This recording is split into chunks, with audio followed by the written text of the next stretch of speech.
High, আজকের বিকালবেলাটা কিছুটা করেছিল এমন, জাস্ট ক্লাউডি ক্লাউডি ভাব। এখনই বৃষ্টি এসে যাবে।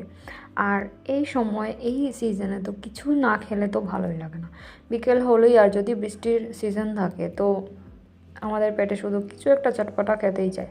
তো আমিও দেরি না করে ঝট করে অর্ডার করে নিয়েছি জেফটো ক্যাফে থেকে একটা স্যান্ডউইচ। আর সাথে পেয়েছি এই চিপসগুলো, জাস্ট ট্রায়াঙ্গেল চিপসগুলো পেয়েছি।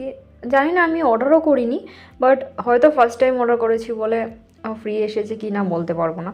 বাট এটা স্টাফিংটা অনেক দারুণ। আমি ভাবছিলাম যে কী আর হবে, কারণ খুবই অল্প সময়ের মধ্যে ডেলিভারি হয়েছে আর প্রাইসও অনেক অ্যাফোর্ডেবল, অনেক ভালো। তো এক্সপেকটেশন এতটুকু ছিল না, কিন্তু খেতে দারুণ হয়েছে, এটা বলতে পারবো। অসাধারণ। এই ফার্স্ট টাইম আমি জেপ্টো ক্যাফে থেকে অর্ডার করেছি। অনেক দিন হয়েছে ওপেন হয়েছে, কিন্তু এই ফার্স্ট টাইম এটা অর্ডার করেছি। বাস টেস্টটা সুপার। এক্সপেকটেশন ছিল কিন্তু এতটা ছিল না, কারণ আমি শুধু শাওয়ারমা ভেজ স্যান্ডউইচটাই অর্ডার করেছিলাম, কিন্তু সাথে আমাকে চিপসগুলো দিয়ে জাস্ট মুগ্ধ করে নিল। Thank you Zepto. অবশ্যই তোমরা জেপ্টো থেকে নিতেই পারো, কারণ জেপ্টো ক্যাফেটা অ্যাফোর্ডেবল প্লাস অনেক ভালোই।